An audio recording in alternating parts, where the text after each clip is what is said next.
gamers, Hatchet Gamer here. Welcome back, guys. So, as you already know, Film Theory has released part 2 of, Disney versus Sony, and this time it's called Can Disney Steal Spider-Man? And I thought for this special edition I'd be more dressed up, and I'm wearing this undershirt because it's cold where I am right now. So yeah, of course I got my new Spidey shirt with Spidey and Mysterio, which you should know what happens at the Far From Home, and yeah. So yeah, without further ado, guys, let's see. And this is a few minutes shorter than the last one, so hopefully this could be a lot easier for me and my editor. So yeah, let's do this, shall we? Here we go. 3, 2, 1, play.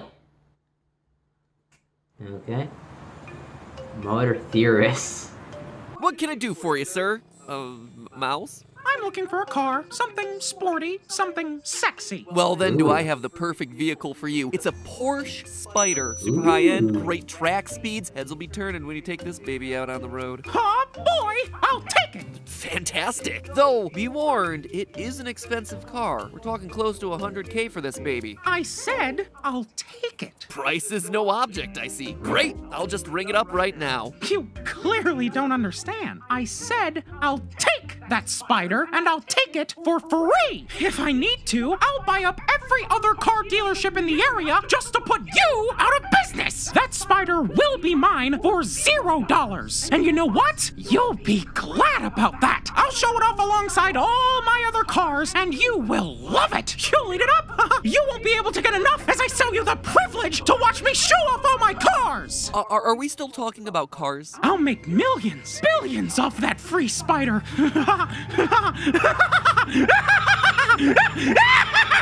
Okay. So would you like roadside insurance with that? Jeez, Hello, Internet. Welcome Welcome to Film Theory. Not owned by Disney yet, but we are available. So last time we talked about Disney's other star attraction. No, not Frozen. Get that out of here. Before that, we there talked we about go. Spider-Man and whether it makes sense for Disney to outright buy you can check out my last reaction to that video. All the other yeah. 900 characters that he's associated with, all away from Sony Pictures for the cool price of $5 billion. Ultimately concluding that yes, it's a deal that makes us. And where we last left off, you mentioned that figure how being higher than Disney what they can paid get for this the for entirety free, of the Marvel and Star Wars universes. The long and short of it was that they would get greater creative control over how the character gets used, while also making more profit than they're currently getting in their current deal with Sony. He becomes the leader of the new Avengers, big villains get their own standalone releases a la Venom, minor characters and villains get their own Disney Plus shows, everyone sells a whole lot of merch, and Disney finally earns enough to knock down the Hollywood sign and rebrand the entirety of LA as Disneyland. It's just now the whole southern half of the state of California. However, at the end of the episode, I alluded to one key sticking point in this whole issue: the possibility of Disney getting Spider-Man for free. Why pay 10 or even $5 billion for something when you can get the biggest discount in history and just walk away with it all for the low price of $0 billion? You don't even have to clip any coupons or use your Honey browser plugin. For as crazy as that might sound, it's actually within the realm of possibility. So join me today for an episode of Film Theory all about game theory,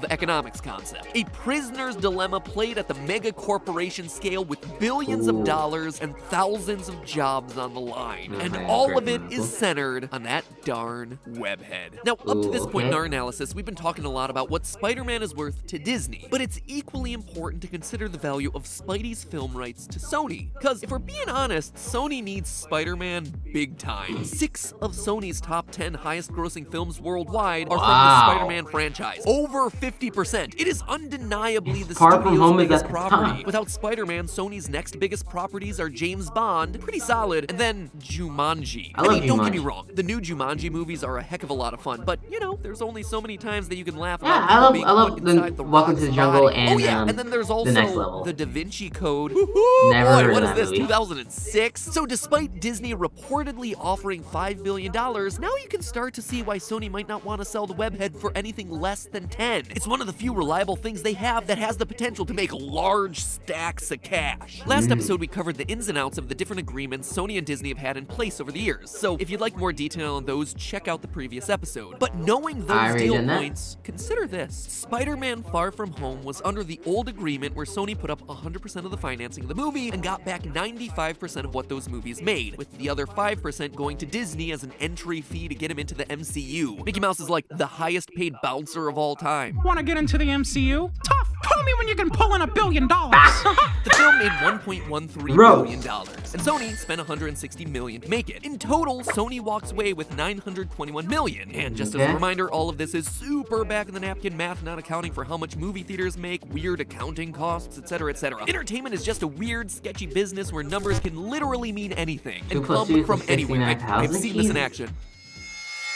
All of these numbers, take it with the heaviest dose of salt you possibly can. Anyway, that being said, had the movie been made under the current 2019 agreement, Sony would have theoretically had to pay less to finance the movie, $120 million. Because Disney was also paying for the other. Okay. As a result, Sony takes home 75% of the return. That's $849 million in gross for a handy little $729 million in profit. Less overall return under this new deal, but remember, they're also having to take on significantly less monetary risk to make the movie. $40 million worth of extra risk. In all honesty, it's a win-win for them. So if we assume that's an absolute win. Approximately the average earnings that they're going to get out of a Spider-Man movie, Sony now has to decide, would they rather produce 7 films under their current arrangement with Disney to try and earn themselves that $5 billion that was offered while still retaining the film rights to themselves, or would they rather take the easy paycheck of $5 billion right out of the mouse's hands and in the process lose the Spider-Man film rights?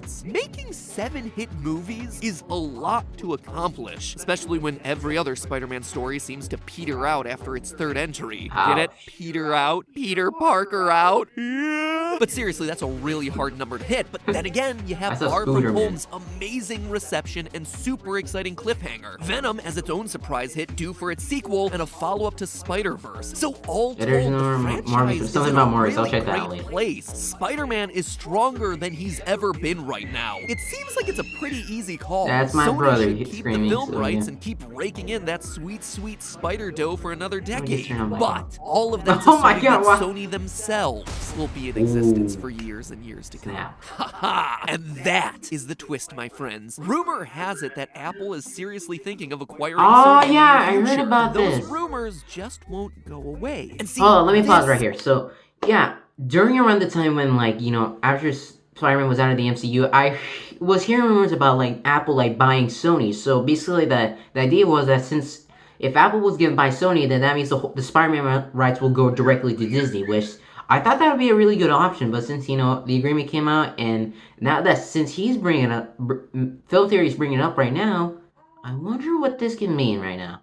I'm thinking this is gonna be like what I thought about. You know, if Apple buys Sony, then, you know, the rights will go to Disney. So yeah, anyway, let's continue on the video, shall we? Is where it gets juicy. Because if Sony sells, then Spider-Man's film rights automatically revert back to Marvel, which Disney now owns. That's right, Disney would get the Spider-Man film rights for free if Sony winds up getting bought. So basically, it's a I get it now. Okay. Should Disney pay anything to get the rights when they might simply get them for free, or should they hedge their bets and just buy it to be safe? Should Sony sell the rights to their cash cow because they plan to reject Apple's advances, or should they sell the Spider-Man rights and pocket a cool $5 billion before Apple buys them outright anyway? So here we see why Disney may be less eager to pay Sony's $10 billion price tag, even though Disney can afford it and would likely recoup that investment. Paying $10 billion for the Spider-Man universe wouldn't be the dumbest thing Disney could do, but paying $10 billion when they could have paid $0 for it certainly would be. This is game theory at play in the real world here, folks. I am so excited because this one calls for a good old 2x2 matrix, otherwise known as a payoff matrix. Now, if you're unfamiliar, game theory often uses matrices like these to help identify optimal strategies. The most famous one is the prisoner's dilemma, which is usually done with criminals and suspects, but I actually prefer the other example of the British game show Golden Balls, which is not only a hilarious name, but also has incredibly simple but compelling strategy at play. You see, 2 players work together throughout the game to rack up a big cash pot. not. But whether they get to walk away with any of that money ultimately depends on one final decision. They can either choose to take it all or split the pot with their partner. If they both choose to split the pot, well, they both win 50% of the day's earnings. If one chooses to take it all and the other player chooses to split, then the person who took it all wins everything, and the other player wins nothing just for being a good person. And if they both choose to be greedy and want to take it all, they both win nothing, and the balls are that much bigger and more golden in the next episode. So now let's give it a spin with our Disney-Sony scenario. Let's assume that Disney only has two options on the table. Either buy the rights for $10 billion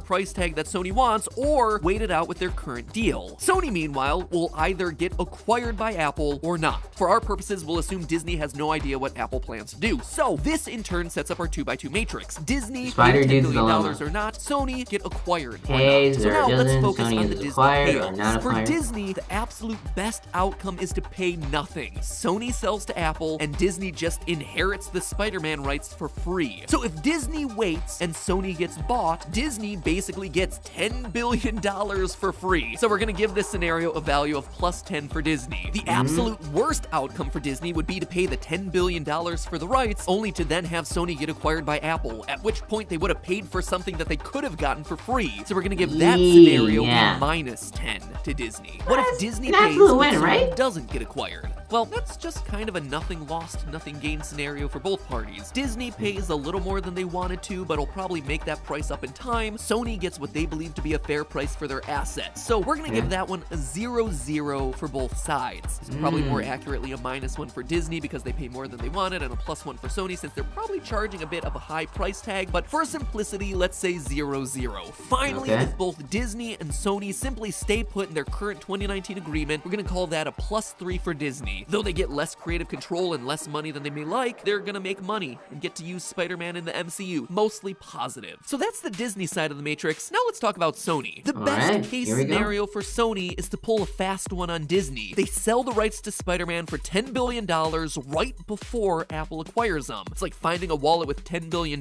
in it. So that scenario is a big +10 for Sony. Worst case for Sony would be to not sell the rights at all and then get acquired. They'd be getting nothing for something they themselves had valued at $10 billion, and that they could have very easily sold to Disney for at least $5 billion. So that to Sony is going to be a -10 scenario. Finally, if Sony can manage to continue on with their current arrangement with Disney, that's a small positive. Again, I'd say like a +3 or a +5. They hold on to their biggest franchise, they continue making good money off of it, plus the film rights to Spider-Man could very well continue to increase in value in the meantime. So with our matrix now filled in, what does it tell us? Well, we shouldn't read too much into Sony's options, since the studio may not have much say in whether Apple acquires them or not. That's to say, the massive Apple-Sony deal is probably going to happen or not regardless of whether Spider-Man's measly little film rights get sold off. Apple just probably doesn't care. They're not getting those film rights either way. By the nature of the contract, it always is going to revert back to Marvel. But a clear dominant strategy does emerge for Disney. No matter what happens to Sony, if Disney waits, Disney wins. Best case, they wait and land a 10 when Sony gets acquired. Worst case, Sony doesn't get bought and Disney still lands a +3, which is the second best option for them on the entire matrix. So while Spider-Man's movie rights may very well be worth the $10 billion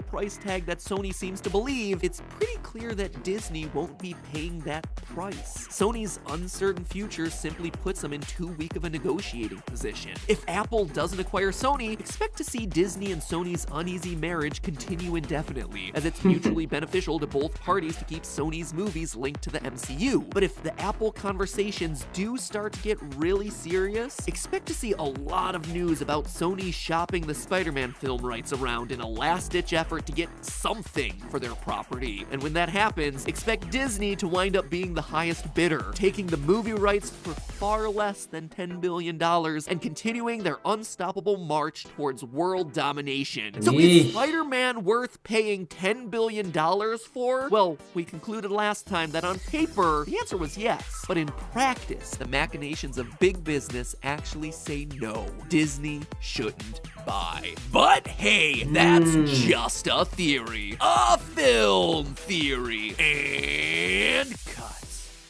Subscribe. Don't worry, film theory. I already subscribed to you, my friend. So I kind of understand that. So yeah.